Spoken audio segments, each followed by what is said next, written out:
ఓం శ్రీ గురుభ్యో నమ. కంటిరే మనవారు ఘనులు గృహస్థులై విఫలులై కైకొన్న వెర్రితనము భద్రాద్దులయ్యుండి పాయరు సంసార పద్ధతి నూరక పట్టువడిరి.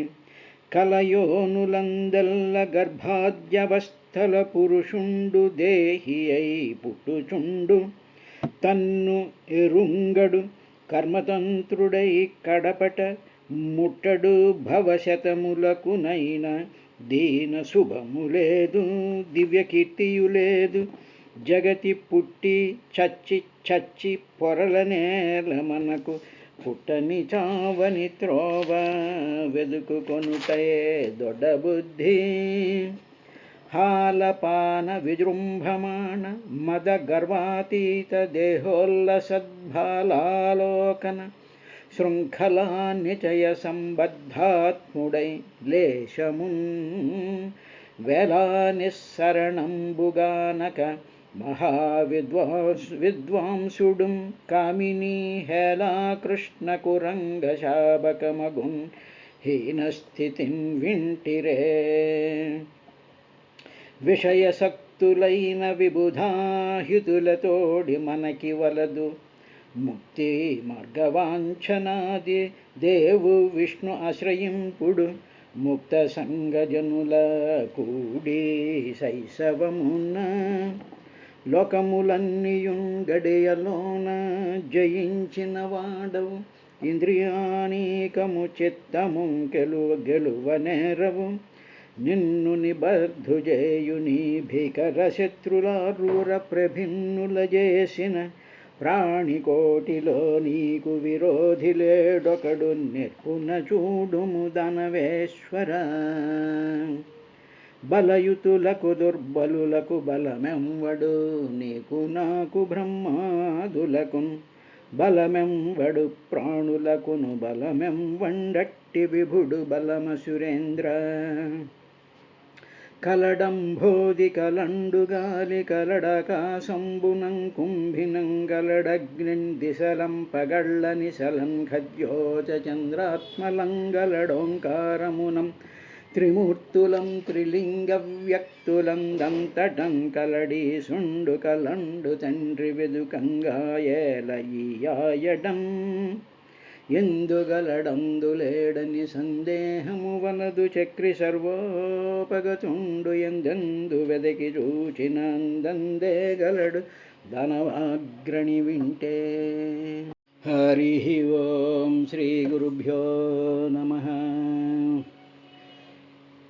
ఓ రహుగణు, బయట చూస్తున్నటువంటి ప్రపంచంలో ఉండేటువంటి వస్తుజాలముల యొక్క ఆ పదార్థముల యొక్క గుణములను బట్టి, వాటిని చూసేటువంటి వ్యక్తి యొక్క స్వభావాన్ని బట్టి, అంతేకాకుండా వ్యక్తిలో పూర్వజన్మల నుంచి ఈ జన్మలోనూ కూడా తాను ప్రోధి ఉన్నటువంటి సంస్కారాలని బట్టి, ఆ వ్యక్తి ఉన్నటువంటి కాలాన్ని బట్టి, ఆ కాలంలో తాను చేస్తూ ఉండేటువంటి కర్మల యొక్క ప్రభావాన్ని బట్టి ఈ మానవుడు లేకపోతే ఈ ప్రాణి ఈ జీవుడు కొన్ని వందల వేల రకాలైనటువంటి పనులలోకి నిత్యము కూడా ఇన్వాల్వ్ అయిపోతూ ఉంటాడయ్యా.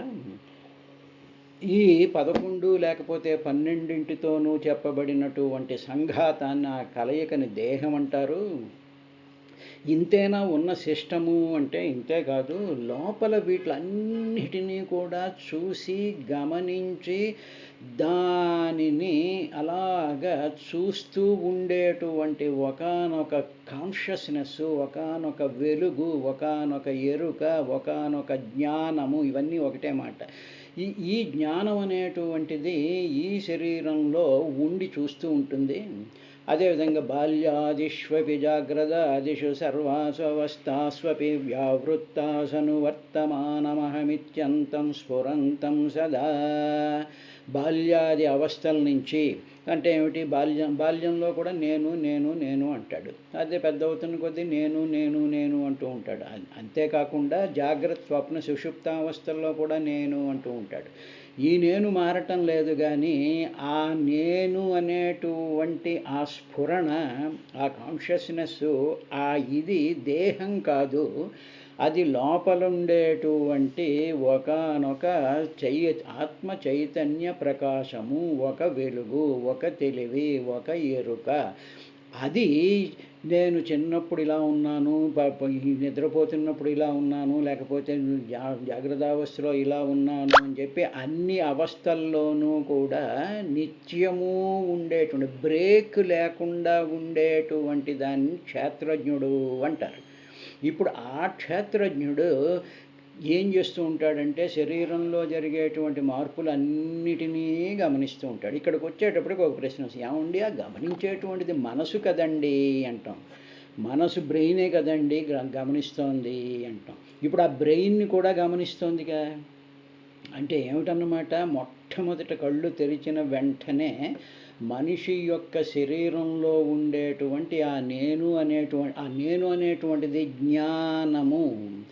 ఆ జ్ఞానం ఏం చేస్తుంది అంటే వెంటనే కళ్ళ ద్వారా వీటి ద్వారా వెళ్ళి ప్రపంచం మీద పడి ఆ ఇన్ఫర్మేషన్ అంతటిని తీసుకొచ్చి మనసులో పారేస్తుంది. ఎప్పుడైతే అది బ్రెయిన్లో పారేస్తుందో అప్పుడు బ్రెయిన్ ఈ ఎరుక వల్ల, ఈ క్షేత్రజ్ఞుడు అనేటువంటి కరెంటు వల్ల అప్పుడు బ్రెయిన్ యాక్టివేట్ అయ్యి బ్రెయిన్నే చేస్తోంది అనేటువంటి ఒకనొక దురభిప్రాయాన్ని, ఒక అర్థం లేనటువంటి అభిప్రాయాన్ని ఇస్తుంది, ఒక ఫాల్స్ ఇంప్రెషన్ ఇస్తోంది. ఉదాహరణకి మామూలుగా పడుకున్నాం అనుకోండి, పడుకొని సూర్యోదయం అయింది అని నీకు చెప్పేటువంటిది ఏమిటి అంటే మనలో ఉండేటువంటి వెలుగే కళ్ళల్లో నుంచి బయటికి వెళ్ళి సూర్యుడి యొక్క కాంతి మీద పడి, ఆ వెలుగు మీద పడి ఇగో సూర్యోదయం అయింది అని చెప్పి ఆ వెలుగు ఆ సూర్యకాంతి మీద పడి రిఫ్లెక్ట్ అయ్యి వచ్చి మనసులోకి పడేటప్పటికి అంతకుముందు మనసులో ఉండేటువంటి సూర్యోదయం అయింది అనేటువంటి ఆ స్మృతిని, లేకపోతే ఆ అనుభవాన్ని ప్రేరేపిస్తుంది. అందువల్ల మనకి ఏమనిపిస్తుంది అంటే మనసు చెప్తోంది అనేటువంటి ఒక ఫాల్స్ ఇంప్రెషన్ ఒకటి వస్తుంది. ఇది భగవంతుడైనటువంటి మహానుభావులైనటువంటి మహర్షులు కనిపినటువంటి సత్యం. అందువల్ల క్షేత్రము వేరు. క్షేత్రము అంటే including your brain and parts of all your bodily parts, వాటిల్లో ఉండేటువంటి రకరకాలైనటువంటి పదార్థాలు ఇవన్నీ కూడా దీన్ని క్షేత్రము అంటారు. ఈ క్షేత్రమును గురించి తెలుసుకుని వాటిల్ని చూస్తూ వాటిల్ని వెలిగించి వాటిల్ని యాక్టివేట్ చేసేటువంటి ఆ వెలుగు, ఆ కాన్షియస్నెస్, ఆ కరెంట్, అది క్షేత్రజ్ఞుడు అంటారు. కాబట్టి బ్రెయిన్ ఆల్సో ఈజ్ మ్యాటర్. ఆ మ్యాటర్లో మనం స్టోర్ చేసినటువంటి అనుభవాలు, సుఖాలు, దుఃఖాలు, బాధలు, మన ఇంటెలిజెన్సు, మన అర్థం చేసుకునేటువంటి కెపాసిటీ, ఇవన్నీ కూడా వీటిలన్నిటినీ కూడా లోపల నుంచి ఒకటి చూస్తూ సాక్షీభూతంగా చూస్తూ ఉండేటువంటి దాన్ని క్షేత్రజ్ఞుడు అంటారు. ఇది ఇప్పుడు నేను ఎవరు అంటే నేను ఆ క్షేత్రజ్ఞుణ్ణి. అందువల్ల మనకి క్షేత్రజ్ఞ విభాగ యోగం అని చెప్పేసి భగవద్గీతలో మనకు ఒక అధ్యాయం అంతా వస్తుంది. అది ఇప్పుడు ఇక్కడ మనకు అక్కర్లేదు, భగవద్గీతలో చూసుకుంటే తెలుస్తుంది.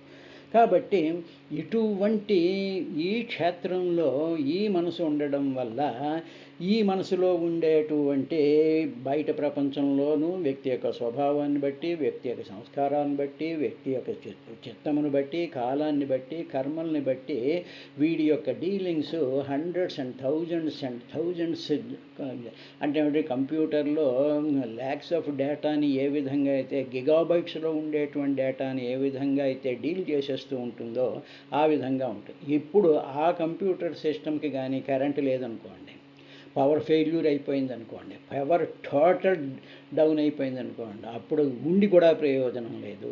ఇప్పుడు మనలో ఉండేటువంటి ఆ క్షేత్రజ్ఞుడిలో నుంచే ప్రాణశక్తి ఉద్భవం వచ్చి ఆ ప్రాణశక్తి వీటన్నిటికీ కూడా ఎనర్జీని సప్లై చేస్తూ ఉంటే ఇవన్నీ పనిచేస్తూ ఉంటాయి. కాబట్టి ఆ ప్రాణశక్తి ఎక్కడిది అంటే బయట కూడా క్షేత్రజ్ఞుడు ఉంటాడు. సర్వవ్యాపకమైనటువంటి పరమాత్మయే క్షేత్రజ్ఞుడు. ఆ క్షేత్రంలో నుంచే వాయువులోకి వెళ్ళి వాయువుకి ఆ ధర్మాలు ఇచ్చి అందులో ఆక్సిజన్ ఇవన్నీ నింపి నువ్వు ఇలా వెళ్ళి లోపల ఉండేటువంటి సిస్టంతో నువ్వు ఇంటరాక్ట్ అవు అని చెప్పి దానిలోనూ కూడా ఉండేటువంటి క్షేత్రజ్ఞుడు, శరీరంలో ఉండేటువంటి క్షేత్రజ్ఞుడు ఇద్దరూ ఒకటే అనేటువంటి విషయాన్ని మనం గుర్తుంచుకోవాలి. ఇది అయిన తర్వాత చెప్తూ ఆయన ఇంకా ఏం చెప్పాడంటే, క్షేత్రజ్ఞయేత మనసో విభూతిర్జీవస్య మాయారచితస్య నిత్యాః అవిర్హితాః క్వాపి తిరోహితాశ్చ శుద్ధో విచష్టేహ విశుద్ధకర్తుః.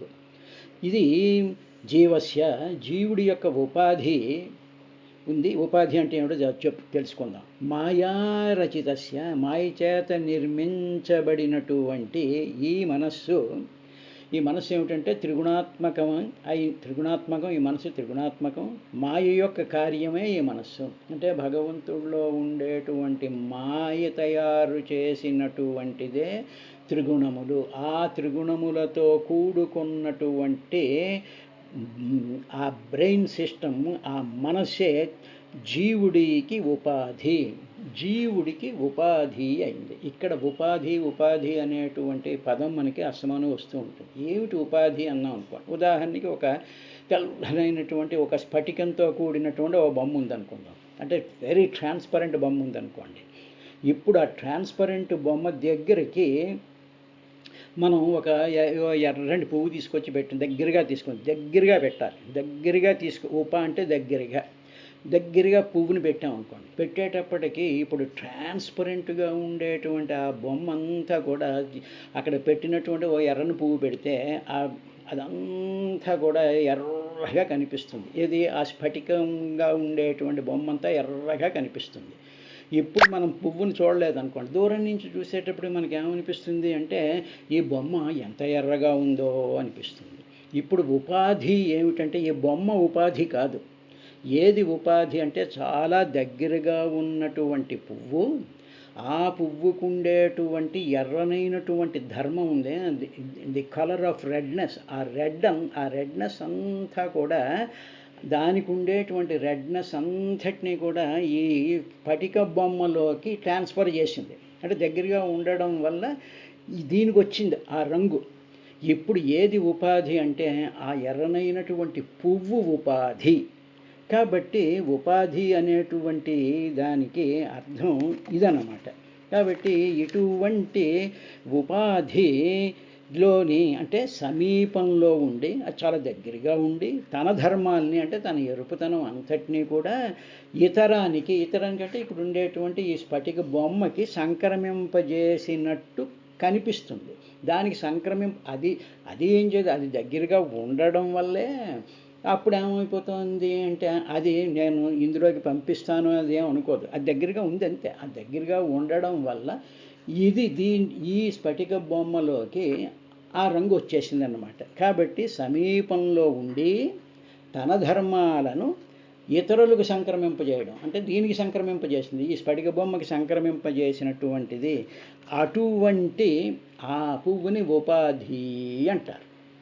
ఇప్పుడు ఇక్కడ ఏం చెప్పాడు అంటే ఈ మనస్సే జీవుని ఉపాధి. ఇప్పుడు జీవుడు ఎవరు అంటే స్ఫటిక బొమ్మ, స్ఫటికంగా ఉండేటువంటిది. మనసు ఏమిటి అంటే ఈ పువ్వు. అంటే ఇప్పుడు మనసులో ఏమున్నాయండి? మన మనసులో మన చింతలు ఉన్నాయి, కోపాలు ఉన్నాయి, ద్వేషాలు ఉన్నాయి, ఆనందాలు ఉన్నాయి, సంస్కారాలు ఉన్నాయి, బాధలు ఉన్నాయి, ఇన్ని ఉన్నాయి కదా. చిన్నప్పటి నుంచి ఇవన్నీ పేరుకుపోయి ఉన్నటువంటి ఆ బ్రెయిన్ అనేటువంటి పుష్పం మనలోనే ఉండేటువంటి పరిశుద్ధమైనటువంటి జ్ఞానస్వరూపమైనటువంటి శరీరం అంతా వ్యాపించిపోయినటువంటి జీవుడు అనేటువంటి ఆ ట్రాన్స్పరెంట్ దానికి ఈ మనసులో ఉండేటువంటివన్నీ దాని మీద ఆపాదించేసేటప్పుడు అప్పుడు ఆ జీవుడు ఏమనుకుంటాడంటే ఇప్పుడు ఆ జీవుడు శరీరంతో అప్పుడు తాదాత్మ్యం చెందిపోతాడు, తన మనసుతో తాదాత్మ్యం చెందిపోతాడు. అంటే ఈ ఎర్రనైనటువంటి పువ్వు స్ఫటిక బొమ్మలోకి వచ్చేటప్పటికి స్ఫటిక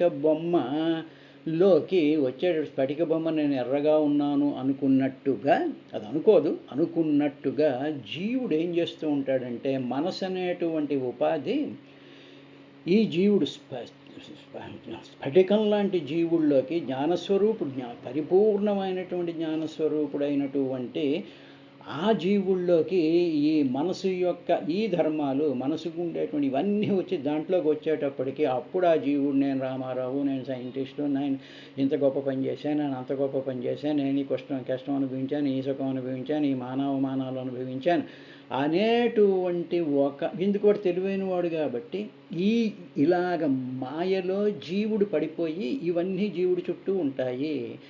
ఇప్పుడు ఆ పువ్వు ఉందనుకోండి, ఈ పువ్వు ఏమవుతుంది, పువ్వు యొక్క ధర్మాలు ఆ స్ఫటిక బొమ్మలోకి వచ్చాయి. ఇప్పుడు ఆ స్ఫటిక బొమ్మ ఎవరు అంటే జీవుడు అనమాట. ఇప్పుడు ఆ జీవుడిని కొంచెం నేను ఇలా పైకి ఎత్తేసాను అనుకోండి, పైకి ఎత్తేసేపటికి పువ్వు దగ్గర లేదుగా, దూరంగా ఉంది. అప్పుడు జీవుడు ఏమవుతాడు, క్లియర్గా ఉన్నాడుగా. ఇప్పుడు పైకి ఎత్తడం అంటే ఏమిటంటే మనలో ఉండేటువంటి ఆ క్షేత్రజ్ఞుడు ఆ జీవుణ్ణి భగవంతుడు పైకి ఎత్తడం. భగవంతుడు పైకి మనం ఎత్తేసామనుకోండి, అప్పుడు మనసు దూరం అయిపోతుంది. ఇప్పుడు అలాంటి మనసే దానికి ఏమంటే జ్ఞానాగ్ని దగ్ధ కర్మాణం అంటారు. ఇప్పుడు ఆ పువ్వులో అంటే ఆ మనసు అనేటువంటి పువ్వులో అసలైనటువంటి జ్ఞానం చేత, ఆ చింతల్ని, ఆ విచారణ చేత, ఆ జ్ఞానం చేత ఇవన్నీ సత్యం కాదు, అనిత్యం, ఇవన్నీ అబద్ధాలు, ఇదంతా కూడా అనిత్యమైనటువంటివి, ఈ పొగడ్తలు, ఈ అవమానాలు, ఈ బంధాలు ఇవన్నీ కూడా అర్థం లేనటువంటివి అనేటువంటి ఒక అగ్ని, ఒక వెలుగు, ఒక కాన్షియస్నెస్, ఒక ఇంటెలిజెన్స్ మనలోకి వచ్చినప్పుడు అప్పుడు ఇది పూర్తిగా స్ఫటికం బొమ్మ కింద మనసు అయిపోతుంది. అందుకని పైకి లేపేశాడు. కాబట్టి ఈ మనస్సే జీవుని యొక్క ఉపాధి. ఇదే సంసార బంధానికి కారణమైపోతుంది. జీవస్య జీవుని ఉపాధి అయినట్టి మాయారచితస్య అవిశుద్ధకర్తు అవిశుద్ధం. అప్పుడు ఏమైపోతుంది, బంధహేతువ కర్మ నుంచి మనసు యొక్క ఈ మనసు అంతా కూడా దీంట్లోకి కారణమైనట్టు కర్మలు చేసేస్తూ ఉంటుంది. దీనిలో జాగ్రత్త స్వప్నముల్లో ప్రకటితమై నిద్రలో అంతర్ధానమైపోయి ప్రకాశములకు అసంగుడకు క్షేత్రజ్ఞుడిగా దర్శిస్తుంటాడు. అంటే ఏమిటనమాట, నిద్రపోతున్నప్పుడు కూడా ఆ క్షేత్రజ్ఞుడు ఏమీ అంటుకోకుండా వాడు అలాగా దాన్ని చూస్తూ ఉంటాడు. ఇక్కడ మనసు యొక్క లో ఉండేటువంటి కర్మలు, ఆ కర్మల యొక్క ఫలాలు, వీటిలతో ఉండేటువంటిది ఆ జీవుడి మీద పడుతుంది. ఆ జీవుణ్ణి కూడా లోపల నుంచి చూస్తూ ఉంటాడు. జీవుడు పాపం ఈ కలర్లో నిండిపోయాడు. ఇప్పుడు ఆ జీవుణ్ణి కూడా, ఆ జీవుడు అంటే నేను దేహము, నా బాధలు, నేను ఇవి అనేటువంటి ఆ టోటల్ సిస్టమ్ ఉందే అది జీవుడు. ఇప్పుడు ఆ జీవుణ్ణి ఈ క్షేత్రజ్ఞుడు చూస్తూ ఉంటాడు. అందువల్ల ఏమిటి, ఆ క్షేత్రజ్ఞుణ్ణి నేనే అంటాడు భగవంతుడు భగవద్గీతలో. ఆ క్షేత్రజ్ఞుణ్ణి నేను కాబట్టి అటువంటి వాడు సాక్షిగా చూస్తూ ఉంటాడయ్యా. అందువల్ల ఇప్పుడు అంటూ మళ్ళీ ఆయన డెఫినేషన్ చెప్తూ, క్షేత్రం అంటే దేహేంద్రియ సంఘాతము, దేహము, ఇంద్రియములు, మనస్సు యొక్క కూడిక, వాటిని అన్నీ కలిపేసేసి ఒక ముద్ద చేస్తే దేహం అంటారు. దానిని తెలుసుకునేటువంటి వాడు క్షేత్రజ్ఞుడు. ఆవిడెవడు అంటే పరమాత్మ. అందువల్ల మనం ఏం చేయాలి అంటే ఆ పరమాత్మని, ఆ వెలుగుని, ఆ కాన్షియస్నెస్ని మనం సూక్ష్మం కాబట్టి పట్టుకోలేం. కాబట్టి ఇనీషియల్ స్టేజెస్లో ఏం చేయాలి అంటే శ్రీకృష్ణుడు మన మనసులో ఉన్నట్టుగా ఒక సాకార రూపాన్ని, ఒక అందమైనటువంటి సౌందర్యమైనటువంటి వెలుగులతో కూడుకున్నటువంటి బ్రహ్మాండమైనటువంటి నాదంతో ఉండేటువంటి ఒకానొక స్థితిస్వరూపం కింద, సాకార రూపం కింద మన మనసులో దాన్ని అలాగ కంటిన్యూస్గా భావన చేస్తూ దాన్నే నిరంతరము ధ్యానిస్తూ ఖాళీ ఉన్నప్పుడు మామూలుగా పనులు అయిపోయిన తర్వాత పనులు చేస్తున్నప్పుడు కూడా అదే లోపల ఉంది, అదే ఎనర్జీగా పనిచేస్తోంది అనేటువంటి సాకార రూపాత్మకంగా మనసులో భావన చేస్తూ ఉండగా ఆ భావన బలపడి ఈ మనసు యొక్క ఈ స్థితులన్నీ కూడా తగ్గడం ప్రారంభిస్తాయి. అందువల్ల అదే అటువంటి చైతన్యాత్మకమైనటువంటి ఆత్మ చైతన్యమే క్షేత్రజ్ఞుడు. అందువల్ల మొట్టమొదటి సాకార రూపం, తర్వాత రాను అది వెలుగు కింద కనిపించి అన్నిటినీ తెలుసుకునేటువంటి స్థితి వస్తుంది. అప్పుడు ఈ శరీరంలో నుంచి ఈ శరీరంలో నుంచి ఆ క్షేత్రజ్ఞుణ్ణి మనం నెమ్మదిగా తీసి సర్వవ్యాపకత్వం కింద గ్రహించగలిగేనటువంటి ఆత్మతత్వ ప్రకాశం అనేటువంటిది వెలుగుతుందయ్యా అని చెప్పిన తర్వాత, క్షేత్రజ్ఞ ఆత్మా పురుష పురాణ సాక్షాత్ స్వయం జ్యోతిరజః పరేశః నారాయణో భగవాన్ వాసుదేవ స్వమాయాత్మన్యవధీయమానః. ఈ క్షేత్రజ్ఞుడు ఉన్నాడే, వీటన్నిటినీ కూడా మనకి చేసేటువంటి ఆ వెలుగుందే. అంటే ఏమిటి? సింపుల్గా ఉదాహరణ అంటే, చీకటి గది ఉందనుకోండి, లైట్ వేసాం, లైట్ వేసిన వెంటనే లైట్ మనకు అక్కడ ఆ గదిలో ఉండేటువంటి అన్ని పదార్థాలని చూపిస్తుంది. ఆ పదార్థాలేవి తాను కాదు, ఆ పదార్థాలేవి తాను కాదు, తాను వీటిలన్నిటినీ చూపిస్తూ ఉంటుంది. ఇలాగ చూపిస్తూ ఉండేటువంటి గది ఉంది, చీకటి గది ఉంది, లైట్ ఉంది అనుకుందాం. ఇప్పుడు మధ్యలో ఒక వస్తువు ఉంది అనుకుందాం. ఆ వస్తువు ఏమిటనమాట? మనసు అన్నమాట. ఇప్పుడు ఏం చేస్తోంది?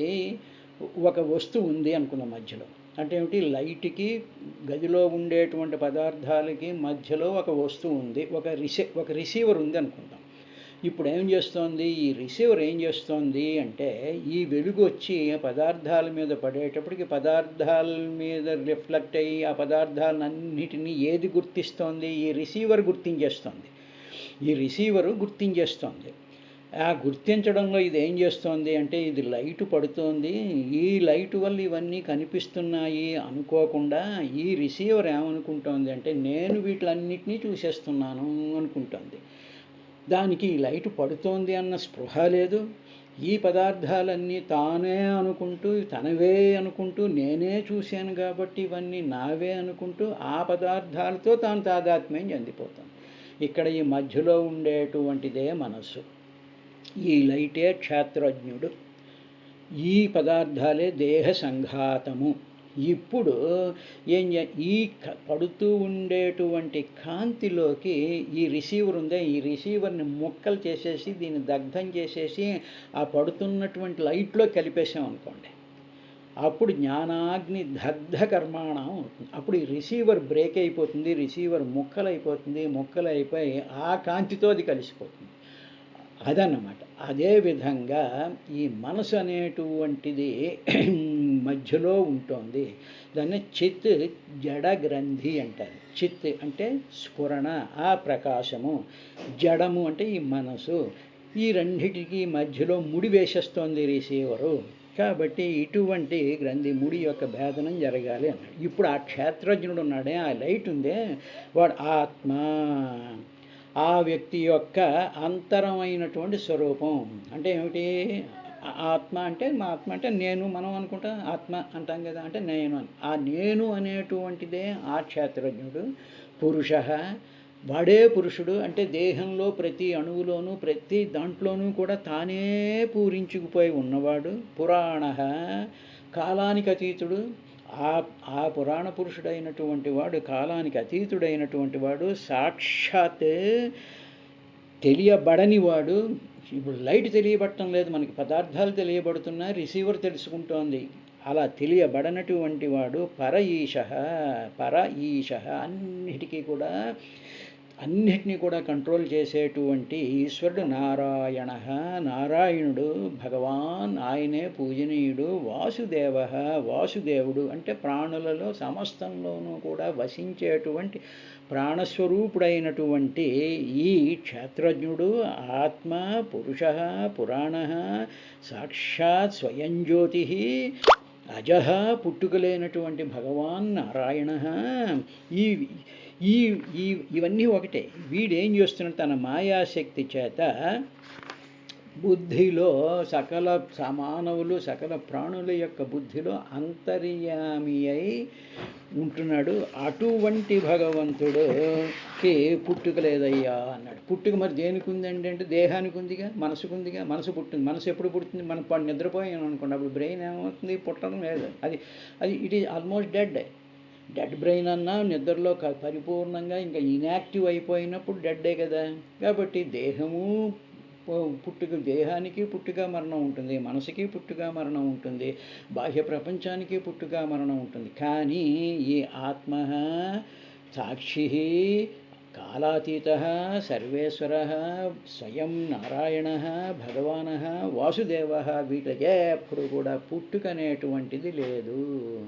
కాబట్టి పుట్టుక లేనటువంటి వాడు, సర్వవ్యాపకమైనటువంటి వాడు, మన శరీరంలోనే ఉంటూ మనకు అన్నిటినీ కూడా కనిపించేటట్టు చేస్తూ ఉండేటువంటి వాడు, మనకు కలిగినటువంటి బాధను తెలియజేస్తున్నాడు, సంతోషాన్ని తెలియజేస్తున్నాడు, మన ఎదుగుదలని తెలియజేస్తున్నాడు, మన ఆకలిని తెలియజేస్తున్నాడు, మన నీరసాన్ని, మన ఆవేదనని, చింతని, వీటిలన్నిటినీ ప్రొజెక్ట్ చేస్తున్నవాడు ఎవడు? అవన్నీ దేనివల్ల మనం తెలుసుకోగలుగుతున్నామంటే లోపల ఉండేటువంటి వెలుగు. ఇప్పుడు మన లోపల ఉండేటువంటిది ఏమిటంటే చీకటి గది అనుకున్నట్టయితే లైట్ ఏది అంటే అలాగన్నీ తెలుసుకునేటువంటివి. ఈ గదిలో ఉండేటువంటి పదార్థాలు ఏమిటి అంటే ఈ సుఖాలు, దుఃఖాలు, చింతలు, బాధలు, మన కార్యాలు, మన కార్యక్రమాలు, మన సంతృప్తులు, ఇవన్నీ వీటన్నిటినీ తెలియజేసేటువంటి వాడు ఆడే అసలైనటువంటి నేను. వాడు ఇంపార్టెంట్ తప్ప ఇవేమీ కావు. ఇవన్నీ కూడా అనిత్యం, ఎప్పుడు ఇవాళ ఉండదు, రేపు ఉండదు. కాబట్టి అటువంటి భగవంతుణ్ణే నిరంతరము ధ్యానించాలయ్యా అన్నాడు. రేపటి కార్యక్రమంలో ఇంకా ఏం చెప్పాడు అనేటువంటి విశేషాన్ని చూద్దాం.